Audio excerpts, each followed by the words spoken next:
Border line personality disorder, ये एक ऐसी चीज़ है जो आपको एकदम से ऐसे देखने में पहचानी नहीं जाती जब तक आप इस इंसान को ऑब्जर्व ना करें।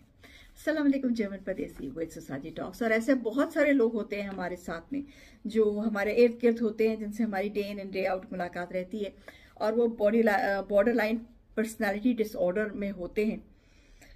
इसमें बेसिकली बात ये होती है कि वो इंसान जो है वो कॉपी करता है जिससे वो ऑब्सेस्ड होता है।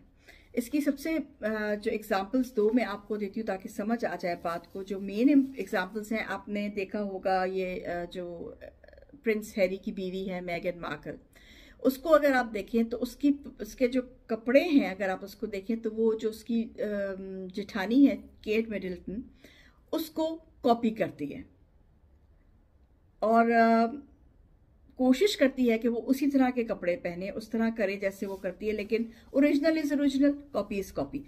आप दूसरा देख लें, पिछले साल 2 साल हो गए मेरे ख्याल में, अब तो जॉनी डेप का ट्रायल हुआ था, बहुत मशहूर ट्रायल उसकी बीवी का एम्बर हर्ड के साथ। और उसमें ट्रायल में मैंने वो सारा ट्रायल फॉलो किया था, और उस ट्रायल में जो बहुत मतलब it was a treat for a psychologist, very honestly speaking, क्योंकि इतना कुछ, इतने ऐसे ऐसे केसेस उसमें से मिले थे कि वाह वाह। वो जो औरत है एम्बर हर्ड, अगर आपने उसको जो कपड़े जॉनी डेप पहनता था, ये एक छोटी सी बीच में से बात मैं आपको निकाल के बता रही हूँ, उसी तरह से वो ड्रेसअप होके आती थी, वही सूट, वही उसी तरह की टाई, उसी तरह का जो भी वो पहनता था उस तरह का वो पहन के आती थी। तो ये बेसिकली उन लोगों का होता है कि दे ट्राई एंड वो अपने दिमाग में वो इंसान बन रहे होते हैं जिस इंसान से उनका लव हेट रिलेशनशिप होता है। इट इज ऑलवेज लव नहीं होती उस इंसान से, लव हेट रिलेशनशिप होता है। इस बात को ध्यान में रखिएगा, तभी वो नकल करते हैं आपकी। और ये बात सिर्फ वो इंसान समझ सकता है जिसके साथ हो रहा होता है, या अगर कोई किसी में इतनी वो हो कि वो देखे, ऑब्जर्व करे तो समझ सकता है। नॉर्मल लोगों को समझ नहीं आती इस बात की, पर इट हैपन्स। और ये बहुत जो है बहुत ज़्यादा खतरनाक बात है, ये कोई छोटी मोटी बात नहीं है, इट्स वेरी वेरी डेंजरस। ये यहाँ पे एक प्रोग्राम भी आता है, क्या उसका नाम जर्मन में मुझे इसका नाम नहीं आता, लेकिन उसमें दिखाते ये है कि ट्विंस जो हैं वो उनमें से, क्योंकि ट्विंस में भी ये होता है कि एक डोमिनेंट होता है, एक सबमिसिव होता है। तो ट्विंस जो हैं, कई उसमें से किलर ट्विंस होते हैं जो दूसरे अपने ट्विन को मार के, जो सक्सेसफुल होता है उसको मार के उसकी आइडेंटिटी लेते हैं। और ऐसे बहुत सारे पकड़े भी गए हैं बाद में ट्विंस जिन्होंने अपने ट्विन को मार के उसकी आइडेंटिटी ले ली थी। तो ये ऐसे भी ये पर्सनैलिटी डिसऑर्डर होता है, ये होता है दुनिया में, क्या कुछ नहीं होता है। तो बेसिकली ये चीज शुरू होती है, ये होती है 8 से 12 साल में। बच्चा जो होता है ना वो एक फोम की तरह होता है, उसको आप जैसे फोम कर लें वैसे भी फॉर्म हो जाता है।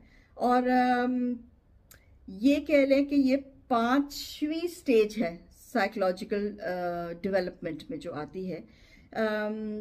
जैसे दिमाग जो है वो अगर ट्रॉमा से गुजरा है किसी किस्म का भी, तो वो उसमें ट्रॉमा को अगर उसने तुमको क्या कहते हैं, अगर उसने हल नहीं किया, उसको क्लियर नहीं किया, उसको सॉल्व नहीं किया अपने लिए, तो फिर वो इंसान पर्सनैलिटी डिसऑर्डर फंक्शन में आ जाता है।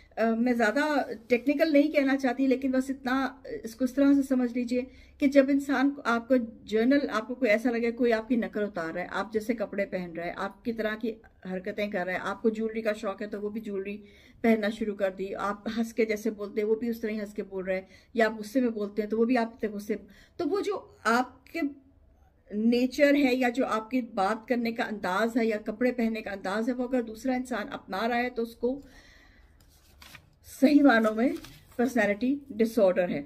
ऐसे इंसानों से अपने आप को दूर रखें और अपने आप को मेंटली और फिजिकली जो है बचाएं। चिल देन, जर्मन परदेसी, मेरी